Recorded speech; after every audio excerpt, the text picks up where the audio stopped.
Before my clinical and healthy aging work, I served as a London firefighter. I can still recall heartbreaking call-outs to older people who had fallen, injured, unable to help themselves. Back then, I thought the looks on their faces was the pain. I was wrong. It was in fact the realization that for many of them, their lives had changed in that one moment. You see, in such circumstances, aging isn't always the enemy, but weakness is. So today, I want to share 3 simple rules to help get people stronger and to prevent frailty. But first, I want to talk to you about 2 women who both reached their mid-90s, Rose and Joy. Rose's life was defined by care and fear. She didn't get out much, and when she did, she was fearful of perhaps being one step away from hospital or worse. At home, her life was defined by the 4 walls within which she lived, and perhaps her memories of better times. By contrast, Joy had a zest for life. She always had places to be. My last conversation with her went something like this. She told me her husband had recently passed, but at least she said she was sleeping better. She went on to tell me that her dog had passed around the same time, and that she stopped riding her horse. Shocked by this, I asked her whether she felt that she was finally too old to ride, to which she scoffed back immediately, "Don't be ridiculous, David. The horse died, not me." This was who she was. She had her issues and challenges, but didn't stop her saying yes to life. So what was the difference between the 2 women? I've worked in healthy aging for decades, and the one thing that never ceases to amaze me is the look of shock on people's faces when I tell them that 10,000 steps a day won't save you in older age. See, such activities like walking, running, cycling, swimming are fantastic for general health, joint mobility, weight management, cardiovascular health, but they don't activate and engage our larger, more powerful, fast-twitch muscle fiber type, the very same fiber type we lose at a faster rate as we age. And if you're wondering what the health has got to do with aging, the evidence is clear. And backed by decades-long research that found that those with the lowest levels of muscle and strength were twice as likely to die from all-cause mortality than those in the highest levels. You see, what we commonly attribute to aging, such as poor posture, loss of strength, weakness, fatigue, pain, is often the loss of one's physical strength. Investing time in strength-based activities is the key to health and independence in older age. This is the strength pension. Joy had been investing in hers for years. Rose, sadly, never did. Don't get me wrong, we need our steps. Steps keep us standing in life, but reps make it harder to knock us over. For health and independence in older age, we need steps and reps. So why is it that the numbers in this country are so low for people participating in strength? Some commentators put it at between 4 and 7% for women and men respectively, which has prompted some researchers from UK Active to suggest that as a nation, we're more likely to spend time in the loo than we are exercising, let alone strength training. So why is this? In my work with national healthy aging programs, I often come across a lot of people who tell me they're fearful of something new, and this is what strength represents. They tell me that I just don't have the time as well. But I'll tell you what I tell them. If you can find that time today and face that fear now, you will save yourself from a life which is later defined by fear, just as it was for Rose. People also tell me that frailty is inevitable, and what's the point of doing this because I'm going to be frail and my immune system is going to fall away anyway. I'm here to tell you that isn't the case. And our immune system only falls away if our muscle disappears. Because our skeletal muscle is an immune organ in its own right, releasing medicine-like molecules into our blood every time we contract our muscles. These molecules help us fight infection, heal injuries, and even think more clearly. I've got today 3 simple rules.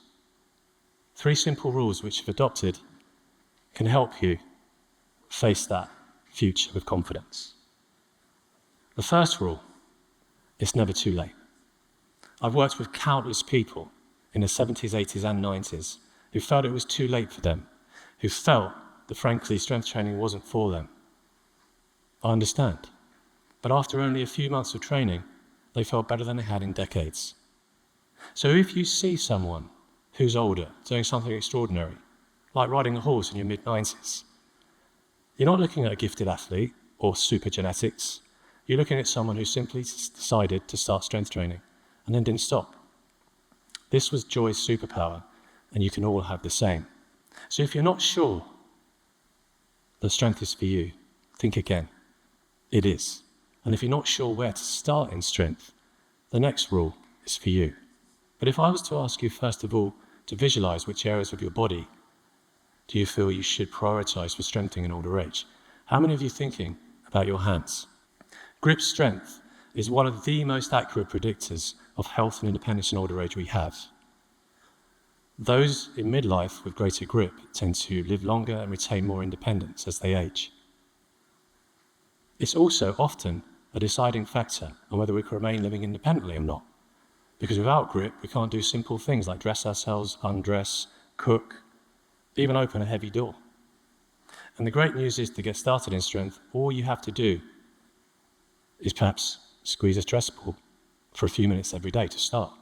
Roll up a towel at home and squeeze it, imagining you're needing water out of it. If you're at the shops, ditch the trolley if you can, and use those baskets. Park further away than you need to, and carry those bags to your car every time. At home, you can recreate something similar by loading heavy objects into your suitcases, standing with straight arms, a good, tight core. If you want to progress this, time yourself walking up and down with the bags, again, with straight arms. This is called a farmer's carry, and it's absolute gold dust not only for our grip, but also for our entire body. So remember, grip strength is about holding on to life and independence in later life with both hands. Legs equal life, because if our legs become smaller and weaker, the world in which we inhabit shrinks, just as it did for Rose. We know from research that it's harder to maintain our leg strength than it is in our upper bodies as we age. And again, it's often a very common reason and deciding factor on whether we can remain living independently in older age or not. But it's arguably a more important reason to maintaining thigh strength. And that's because falling is the biggest cause of death by injury in the over 65s worldwide. So if you were to leave today, step off a curb and trip, what's going to save you from an accident? Yes, I agree that our balance exercises are all very important, but so is our thigh muscle ability to generate upward force quickly, to decelerate that fall, perhaps giving us time to reposition our foot. I'm not saying that with strong thighs we can prevent every fall, but we can decrease the risk significantly. And it might just give you that split second you need in 10 or 15 years' time when you step off that curb. The great news is, again, with legs, it's easy to keep them strong. All you need to do is sit down. Sitting down slowly, in slow motion, perhaps counting your head between 0 to 10, is one of the most easy and effective ways of future-proofing our thigh strength. So the next time you are sitting down, at home, at work, on the train, or anywhere else, do it slowly. And do it as if you're sitting onto something precious. Because in my opinion, our independence in older age is the most precious thing we have. My mission is to democratize strength in older age. If enough of us adopted these 3 simple rules, we could beat frailty and really win at aging. I think of a world in which we all got our steps and reps together. A world in which our older age communities were places of strength and movement, not merely managed medical decline. I think of Joy often, not for doing anything extraordinary, but for doing something very ordinary, just investing a few minutes a day into her strength pension. If we all invested in our own strength pensions, we can have the same. And that, my friends, is an idea worth sharing. But if you do find yourself in the loo more than the gym, the least you can do is sit down slowly. Thank you.